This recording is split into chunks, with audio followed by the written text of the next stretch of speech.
Hello and welcome to the show. I'm here on Forza Horizon 2 for some more silly car rallycross.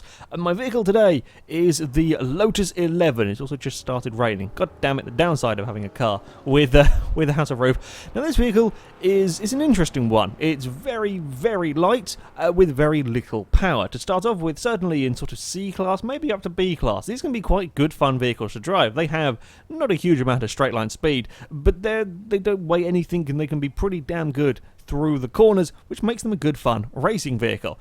The problem is when you start taking these up towards A class, they start becoming a bit too powerful for this tiny car to deal with, make it very, very difficult to drive, and anything higher than A class and you're really asking for trouble. So for this episode, yeah, I'm really asking for trouble with my my Lotus 11 because it's well past A class. This is up into S2, absolutely maxed out this this vehicle. And as far as engines go, well, I've got the 3-litre V8. I believe it's from an Aerial Atom with 775 horsepower. That is an awful lot of power in a car that weighs 1,100 pounds. That's probably the highest power to weight ratio you'll get on Forza Horizon 2. That's a ridiculous amount. The torque, not quite as impressive, but that's still a hell of a lot, 447, in a car that is this small and this light. So there is an awful lot of power. Now, I did the low horsepower speed run, and this car, I think it got to 200 miles an hour with 200 and something horsepower. We've got 775. In here. That's an awful lot of power. Now, the Lotuses, of course, are traditionally very, very good handling cars. I have some concerns with this one. We're going to be taking it on a rallycross course, predominantly off-road rallycross course as well. The rear tyres, where all the power is going to be going to, are 195s. That's it. They are tiny. Trying to deal with 700 horsepower with these tyres, we could have some problems. The MX-5 that went out last time had similar power and torque figures. I think it was slightly less power and torque. Of course, it was a heavier car, and that couldn't deal with it. That spun the wheels up and was incredibly oversteery, and that had 255s on the rear. This has got smaller tyres, more power, less weight. I don't know if this is ever actually going to stay pointing forwards at all. We're asking such a huge amount of the rear tyres here to try and deal with all of this power on dirt. I think we could struggle. I mean, yes, it is a Lotus, and the handling should be very, very good on this car. Of course, we've got all of the handling parts on the vehicle. The brakes should be very good. The race brakes on a car, again, the car that's this light, the brakes should be very, very effective. But that's kind of all overshadowed by the power, the lack of tyre width, and the very low weight. It could be an utter monster to drive. I also love the wing mirror positions on the car. Yeah, it could be an absolute pain to drive. I have got aero parts on the vehicle, of course. Just try and give it a vague chance. The front splitter is a peculiar. Both the aero parts on this car are kind of peculiar. We've got the front splitter. It kind of just fills in a little bit of a gap, and then the rear wing is sort of halfway down the back of the car. I love how much the PI jumps up with the rear wing. That's kind of suggesting just how difficult this car is going to be to drive. Yeah, I'm not quite sure the wing would do much. There's not really any place you can put a wing on, unless you could have like one of the ridiculous, like the really the older Formula 1 cars, and have like I can't describe. I was thinking of having the wing higher than that little bit, sort of behind where the driver sits, like have a really high wing. But then that would also look equally stupid. But yeah, time to take the Lotus 11 off-roading. I mean, what could possibly go wrong with taking this car on some dirt? As I said, I'm not sure I'm actually going to get a clean lap out of this vehicle. It could well be the hardest car I've ever had to drive, because there is just no tyre width at the back and so much power. Anyway, we'll go to the Backroads Brawler circuit, where I have got 6 laps to set as fast a time as possible. The current leader is a Maserati Gibble with a 53.788, but I don't think the Lotus is going to challenge it. Last place is the MX-5, a 57.679. I would be amazed if the Lotus beats that, in all honesty. I don't think the Lotus is going to go quicker than the MX-5, but you never know. Maybe it'll be amazing. I very highly doubt it will be, but just maybe it might work. I think I'm going to have to be spending a lot of time in high gears just to try and stop the wheel spin. in this vehicle. It's the only chance I'm going to have. Okay, then Lotus. It wasn't quite as ludicrously oversteer or sort of spinny off the line as I expected. We do slide. It changed directions bloody well on that first section. Of course, on the tarmac, and with such a lightweight and good handling vehicle, you would expect, oh, trees! We're off towards some trees. That was bloody close. We're fighting, we're sliding. We're good. Only minor panic there. Yeah, it changes direction, absolutely lovely, but that could be a problem. If it's got too much front-end grip and not enough rear-end grip, we're going to get very, very twitchy all of a sudden. Whoa, we're more sliding. We're very sliding. What? Okay, yeah, that is a little bit of an issue. It turns in too well, and we're pointing backwards. Well, it took half a lap. I have to say, this is ridiculously tough to drive, but it's not as bad as I expected it to be. In all honesty, with these Diddy tyres, it is doing pretty well. The jumps are a little bit of a concern, but they're not that large on this circuit. So it is more power delivery that's the issue around here than dealing with the bumps. How are we under? Oh, we are very good under braking. I like that. We're actually quite neat and tidy on the tarmac section. Now it's just patience. Patience on, and this is me trying to be patient, by the way, on power delivery. Oh, we got a big twitch coming over the bumps there. Ooh, off towards some more trees. Oh dear. Yeah, you just got to wait. There's nothing. I can't put any more power down than this, and even this is kind of pushing it a little bit as the car bounces around all over the place. Ooh, just wanted to slide on the way up that hill. We can have it slide through here, doesn't matter too much, but leaving it in third is definitely seeming like a good option all the way around here. Oop, across another bit of a jump. Can we actually pick up any speed now?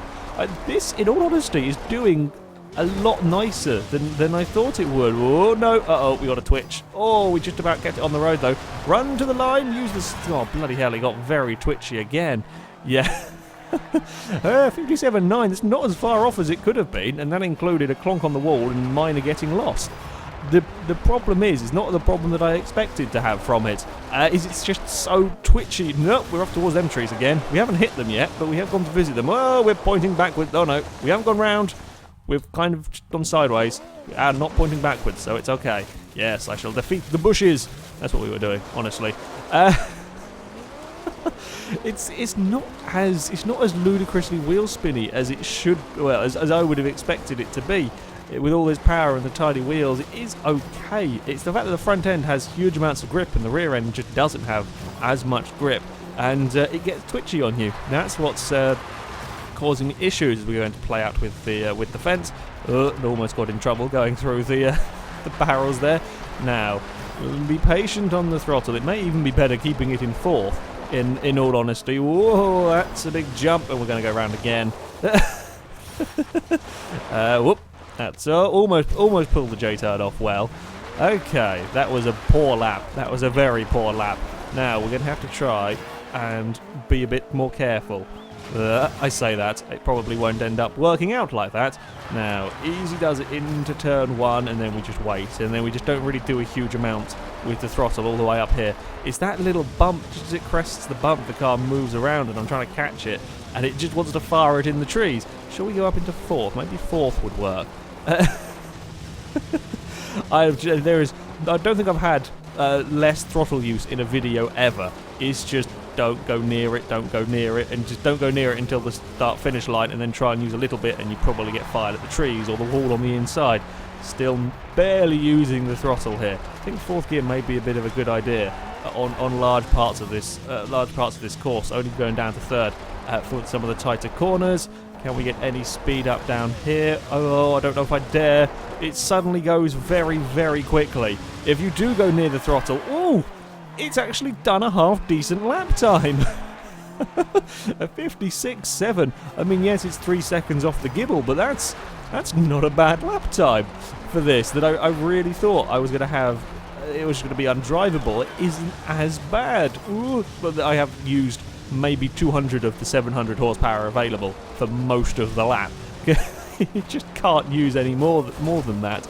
Right, Try and be neat and tidy through here as best I can. Yeah, fourth gear is actually definitely the best one to leave it in because we're not having too many issues sliding.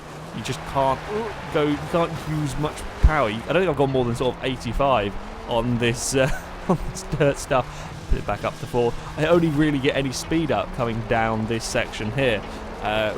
Mind the jump. We want to try and get as close to the tree as you can on the inside without actually hitting it for a good line down here. Oh, and then we're past the 100-mile-an-hour mark. Oh, I tried to use a bit of throttle, and we got a big wheel spin.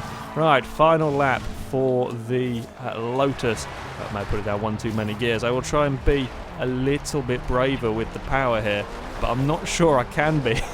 Not sure I can be much braver in all honesty. Come on, get turned. We've run them bushes many times. I think most of my laps have ended up out there. No, I'm trying. It's still wanting to just get that little bit twitchy. We're across some bumps. Oh, I think we overshot that corner. Yeah, we're not quite as good on this lap. And now I've used too much power. I wasn't even being ridiculous on the throttle. That was only a tiny bit too much, and that's all it takes. God damn it. As expected, the Lotus is bloody difficult to drive. Although not as hard as it could have been. Keep it in a high gear and just be careful with the throttle, and you will be okay. I'm quite impressed with that lap time. A 56 at 7:47. Oh, okay. It flies really peculiar through the air. Now we're going to spin.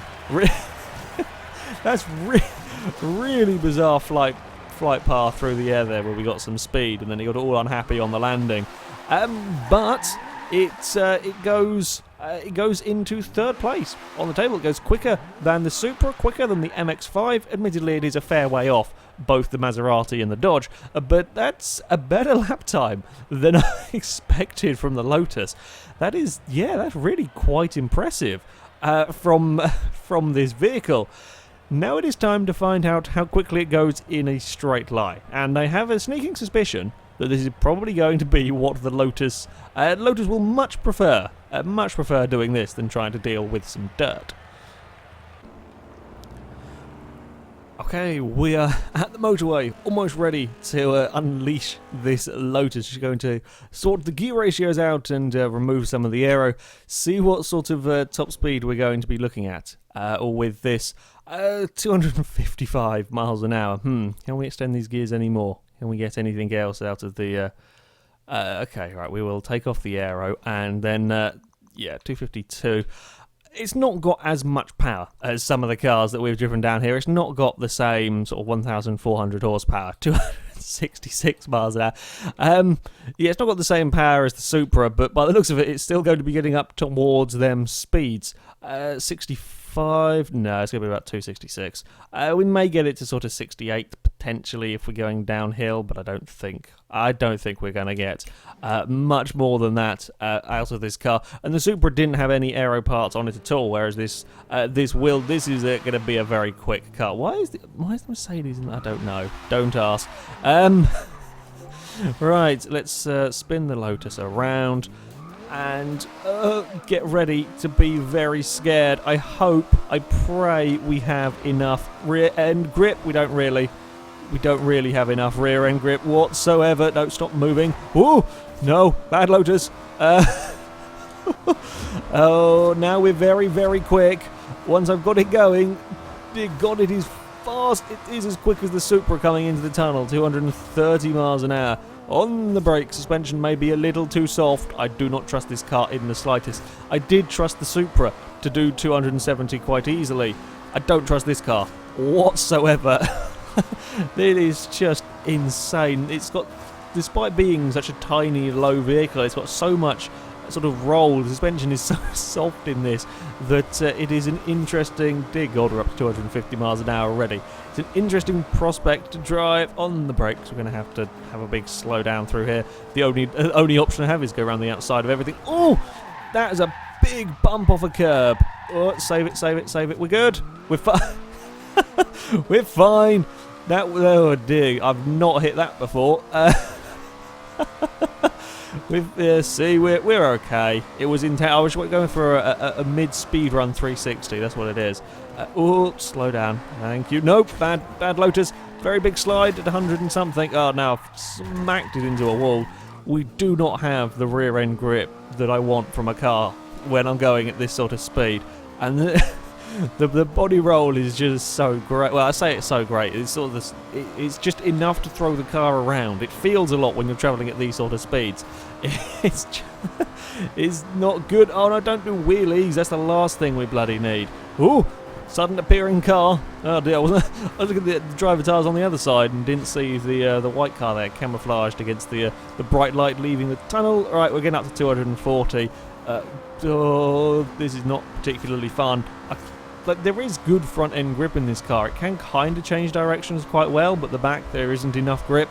So if I do have to change direction quickly, there is a very big chance of spinning the damn thing. I mean, once we're getting up to 250, we're not likely to get wheel spin from the car, and we're up to the 260 mile an hour mark.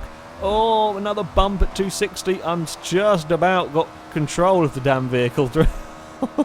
They're not fun. They are not fun at all. Was it 266 it reckoned it could do? Oh, no, no. Oh, we're fighting it. Oh, we're going to lose it. On the brakes, and we've smacked into the back of a Subaru. And it's also just started raining. Probably a good thing that we didn't try and take that corner down there at 260 in the rain in a car that is very, very oversteery. Yeah, the Lotus is just as scary when it comes to doing a speed run. There is not enough rear grip, and I didn't expect the suspension to be as soft as it was in this car. It just moves about a bit too much, and the minute it starts sliding, because there's so much power and tiny wheels, you're going to have a real tough time trying to control it. I mean, I'm in 4th gear here, going up to 5th, and we've all got wheel spin and I have to wiggle, and yeah, we're going to slow it. It's a stupid, stupid vehicle in S2 cars. Quite a good fun challenge driving this, as there is so much power for tiny wheels and absolutely no weight. Yeah, makes for an interesting experience driving one of these, but yeah, a pretty damn tough one. But amazingly, it doesn't go last on the times, and it still sets a bloody quick sort of speed run speed, if you'd like. Anyway, that is it for this video, guys. So thank you very much for watching, and until next time, goodbye.